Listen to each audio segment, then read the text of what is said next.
Well, here's another orb movie. Now, I'm in the house at this time while I'm making this orb movie, and everybody is gone, so there's not the vibrations of other people in the house other than 2 dogs and a cat. And I don't have the computer playing anything that would interfere with the video here. I do believe that it is vibration of things like that sort of thing that causes the colors to move and show different aspects of theirself. But right now it's pretty calm, except for myself. I've been singing. Well, this part, let me back it up.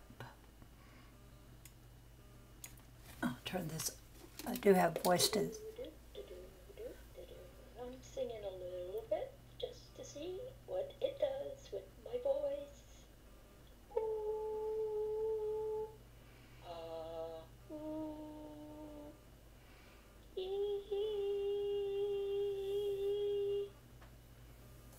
Hello, hello, hello.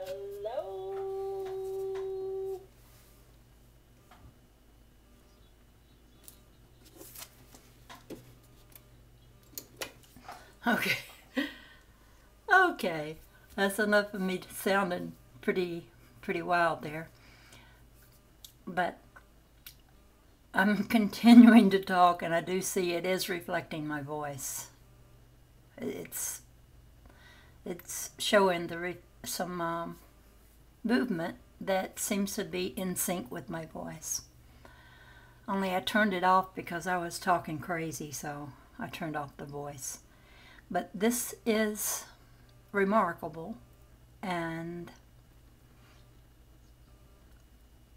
really, even though I use a marble to catch this light, this is not looking through the marble, not at all. The marble, well, the light shines a little glint of light on the edge of the marble.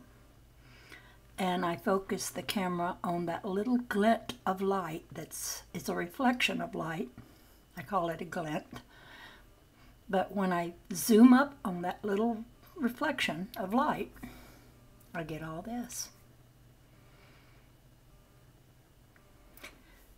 And it's just something that is fascinating me these days, and until I understand it better, I'm going to keep researching it. Because what I'm finding out is it evolves. Each time I do this, it seems like I get more and more. Like now I'm getting really close-up, big pictures with very much more color, and that is an evolution of when I first took them. I wasn't able to know all the different things to try at that time. So I'm evolving in my ability to think of new things to do. But it does seem like what I see evolves. And now that, here's something unusual. You see this little area right here, and this little area right here, and this one right here, and that little, I call it the little pea pod. They're staying in the same place on the screen. But it used to be I had other types of things. I had a little C-shaped thing over here to the right. And all of them, they don't look like dirt. I don't know what they are. They must be on the inside of my camera because I've cleaned the lens on the outside, and while it is a bit scratchy, its scratchiness can't account for this.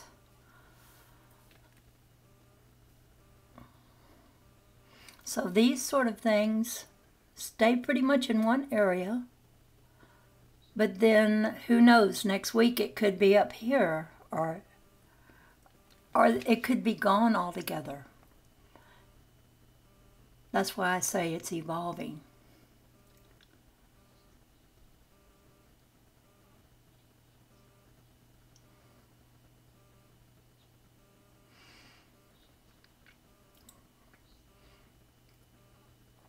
I get my best pictures when it's dark in the house, when the sun's gone down. And as it turns out, my family were gone this weekend on a little vacation to the coast. And so I've gotten some of my best pictures while they were gone. So I'm trying to figure out why that might be. And it might be because of a lot of people's vibrations in the house kind of diffuse the colors that I'm getting. So while they're gone, I'm getting better colors. I told them, y'all go have some fun. I'll be happy in the house by myself. Just me and the dogs and the cat.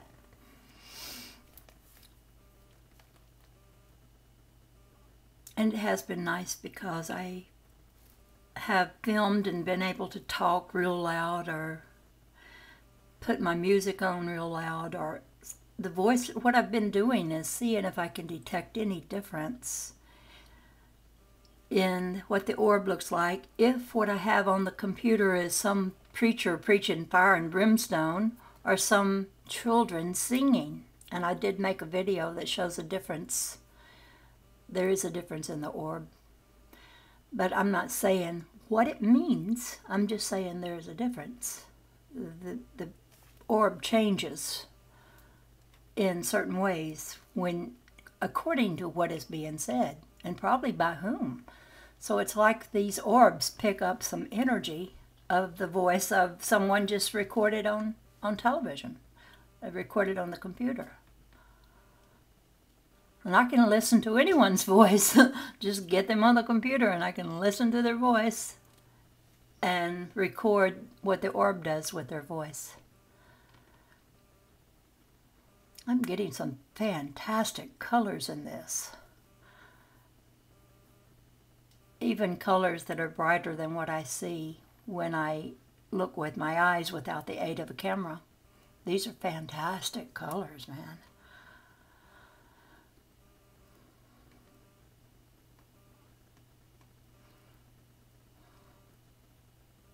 I don't know if anyone else has come across doing this, because to me it's just like, this is better than some real expensive instrument looking at the tiniest things like quantum physicists are trying to do. And I can imagine well that the tiniest things would be full of color.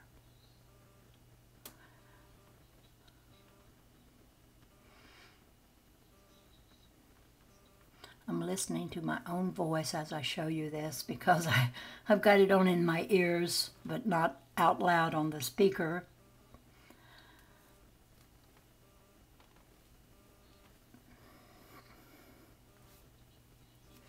I'm saying here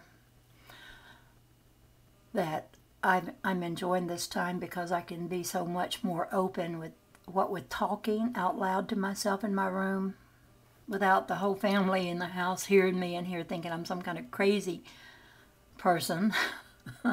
I don't want to worry them.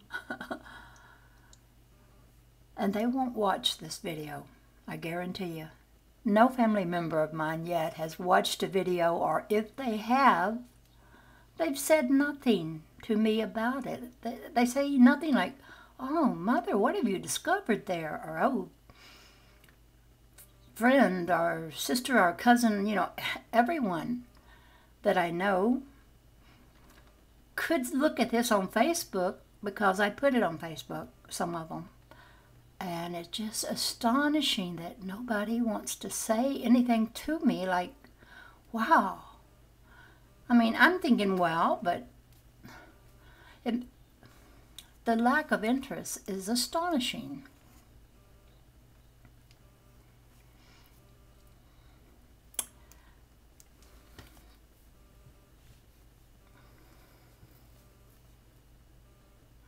Now, I'm about to end this.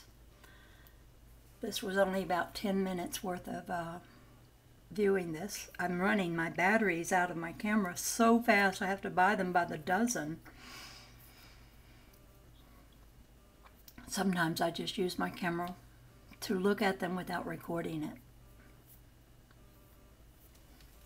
And, okay, that came to the end of that. But let's see, I've got a few more minutes. I can show you some of the still pictures. Okay, wait a minute. There's one. Now, I went inside the circle because with the camera and the zoom, you can go even closer so you don't see the whole circle of it. You just see the inside. And look at this little thing I captured here. This is really weird. I don't know what it is. And this is one that I had to put light into it because it was so dark. But look at all the brilliant colors. Sometimes I have to fix it because if it's too dark, you just can't enjoy it. So I do the little fix on it that says add light. And so I do that, and then I get a beautiful picture. Now let me go back the other way.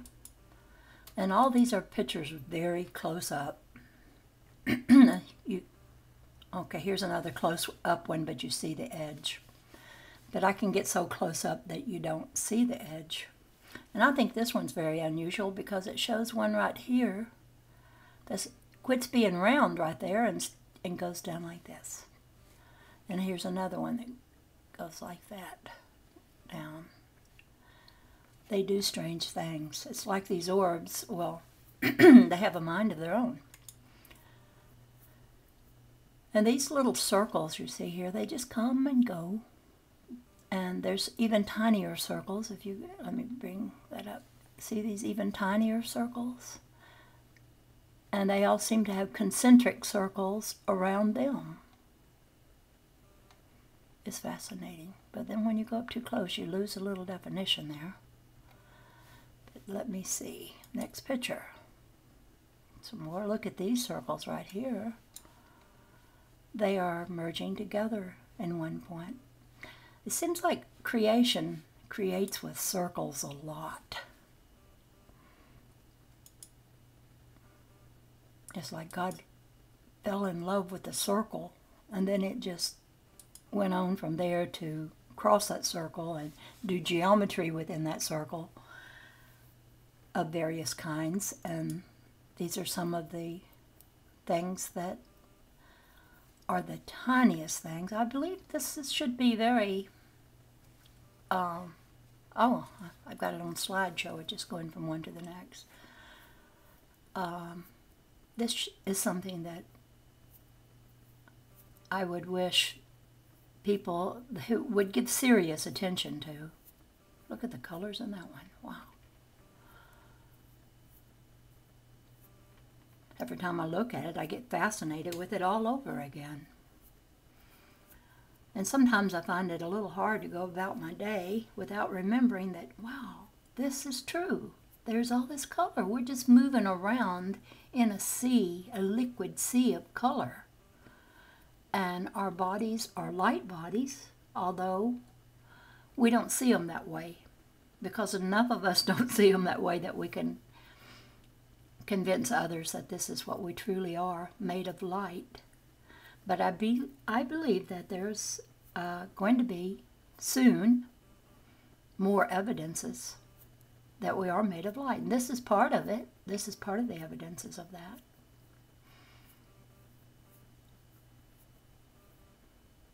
Anyway, at any rate, it's beautiful art. I could never paint like this. I've often thought, you know, some of the things I see, I would like to draw them, but they're similar to this, and it's like, how do you draw this? Because when I'm seeing with my eyes, I don't have it permanently still that I can look up and down from with, so that I draw it without it changing each time I look away and then look back. So I have felt very frustrated about trying to draw some of the things I see, because they are moving things. And such beautiful colors. Look at this one. See if I can hold it on this one for longer. Look at all those colors right in there. It's fantastic. They seem to go up a little hill there and then go down. The colors fold over one another. And there's ripples of light like veins. And there's the little circles. And if you saw with my eyes, there's also little stringy tube-like things that I call GTLs, for gossamer tubes of light, which I see all the time when I'm outside. I see them against the sky. The sky is a background for them. I see them really, actually, if there's enough light, I see them everywhere, in my room, anywhere. They just seem to float, but not so much are they like outside of me at a distance, because if I put my hand out, I see them on my hand, and as I draw my hand closer to my face, they're still there. And that means that they're not at a distance like a foot from me and or 2 foot or 15 feet away. They are actually inside of me. What we see with our brain, we're seeing it on the inside of ourselves. And what looks like the outside is the illusion, but it feels so real because it has all the 5 senses working. We can see and touch and taste and feel, and all the senses are working just fine in the illusion. So the illusion is really like a virtual reality ride, and we're all on it. And some of us are being able to manipulate it to a certain degree, but it gets more and more manipulatable as time goes on. And we are nearing that date of 2012, December the 21st, when a lot of people expect something really big to happen. Well, I'm one of those because I'm seeing all of this. I've been seeing it all of this year. And it's like something's different. You would have to be blind not to notice that something's different if you look at all at some of the things people are presenting. But now there's a lot of people that just go about their daily routine, which doesn't include looking into this sort of thing, and they will not be noticing anything different happening with the way light is showing up. And they don't lift their eyes to the skies very often to see what's going on there. But I think someday it will be so evident that they can't fail to notice it. Because we're like well, here's what I think it's like. You put these fish in a fish bowl, and you have this glass division from one half of the bowl to the other, and they try to go through the glass because they can see through it, but they bump into it. And so they learn, don't go there, you bump your nose. So then after a time, you take away the glass division in the fish bowl, and the fish still will only go so far, because they absolutely know that there is something they'll bump their nose into there, so they are going to stay on one side of the fish bowl when they could cross right over to the other side. But because they think they can't, they can't. And the solidness of thinking that, well, this is what they do with the elephants when they chain them to their leg to just a little thing that they could pull up real easily. They start when those elephants are real young, teaching them by degrees that no matter how they struggle, they can't get loose. And it's very cruel, some of the methods they use to make the elephant believe that it isn't a powerful animal. Well, we're like that elephant. We're very powerful. We could break loose of the illusion the moment we realize that we've been deceived. And many are the deceiver. Not just the things now that deceive us because we see them that way, but the manipulators who know, and this I think is pure evil, they know that we have this power latent within ourselves, but they don't want us to discover it. And that's one reason I think that they're against marijuana, because that's a means of visiting an alternate reality that they don't want us to explore. Besides that, it makes people docile and then they don't want to go and fight in wars. And also it kind of diminishes the profits that the alcohol and cigarette industries have. So there's lots of reasons why they keep it illegal. Another thing I think is they like to have those people that they arrest and put in prison for such a minor thing as having a little bit of marijuana on them. And then they can use them for workers to pay very little wages to, because then they're prison labor. It's also very obvious to us who are looking at how we're being manipulated in these ways, but then how do we get out of it? How do we stop it? A lot of people have tried to use the law and public opinion and things like that to make changes, protest in the streets, crying out to be heard. But I think one secret that they're forgetting, and that's this: love the enemy. Love those that want to work these illusions, I call it the delusion of an illusion, the illness of an illusion. They want the illusion not to benefit people, when it could benefit people, because we know we're living in an illusion, but it's very malleable. And we have to get ahead of the old-fashioned ways of thinking and start viewing things from a place that at first is going to be very uncomfortable for us if we're not used to looking at life that way. But I think it's very important that we do begin to look at the possibility that we could have been wrong.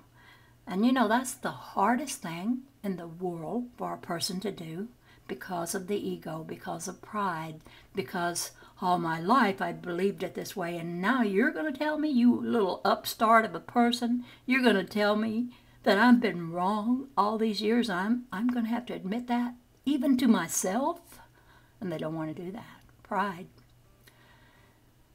Women have it a little easier because we've always thought, I reserve the option of changing my mind, and we do. We change our mind a lot, women do. But men are not used to that. They have this, I've got to be right. It's part of my masculinity. It's part of my very image of myself, not to have to change in midstream and say, oh gosh, I was completely wrong. I mean, that takes a lot of humility for a person to be able to do that. But I believe they need to be able to do that, because on the other side of doing that, they're going to be very excited and happy about what they discover to be true. And I just hope people will open up their minds. It's hard for them, some of the older generation and even some of the young, because we've been indoctrinated more so than we can imagine into certain belief systems and holding on to traditional values. Traditional values will trip you up. They've done it for years, and they need to be looked at differently now. You know, Jesus said, there's a lot I have to tell you, but you cannot bear it yet. That seems to be true for a lot of people now. They cannot bear the truth that science, and science has no conflict with spirit when science is perfectly understood. And a lot of quantum physicists are saying things that the mystics have been saying since antiquity, since days of old. A lot of the mystics had said, we are all one. And the scientists are saying, wow, that could be true. And that some of the mystics have said, everything is the same thing. Everything is one substance. And they're finding out that could be true also. It's the modifications on that one substance, the frequencies and different things that I can't really explain well because I'm not well versed on that. but there are a lot of influences over that one substance that cause it to become whatever it becomes. And you know, I think these pictures of these orbs are showing some of those influences being registered as light. No two of these orbs of light are the same. It's like no two snowflakes are the same design. No two grains of sand look exactly alike. It is rather amazing. It is infinite, the number of things that influence light. And light itself is an intelligence. And we cooperate with the light or we don't. And I think it's best when we try to understand more about what light is. That's the new frontier for us right now, right here in our faces. Find out more about what light is. So I will end this now and make a video of it that I can put on YouTube. And if anyone has any comments, suggestions, even criticisms, go ahead, I can take it. Just don't be vulgar with your comments. That's all I ask. I can hardly stand that when people get all into using bad words, which only just tells me that they're afraid. But still, I don't like to hear it. I don't often hear it, though. I'm not going to complain that I hear that a lot. A lot of people that leave comments are very kind, and most of them leave comments where it looks like they are somewhat in agreement with some of the things I've been reading and showing. And I will keep this up because it is fun for me. I enjoy doing it. And that is, I got maybe a little more time. No, I don't. I'm at 27. Desire is what I was going to say. Desire is everything. If you don't have desire, things aren't revealed to you. But when you have desire, you will be rewarded with some of your desires being met. Anyway, this is the Dove Lady, over and out.